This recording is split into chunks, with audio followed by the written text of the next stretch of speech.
Tumakas na tayo, takasan na natin ang mundo. Magtago papalayo sa mas tahimik at payapang mundo. Umubulong ang hanging amihan at huni ng ibon. Dumudulog at tinatawag na tayo ng bundok.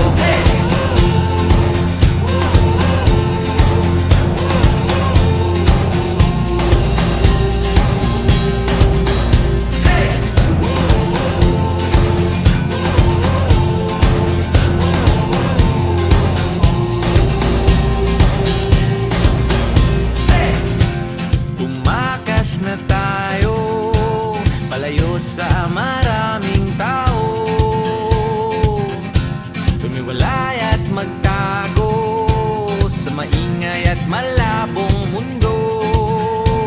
Bumubulong ang hanging habagat at hampas ng alon.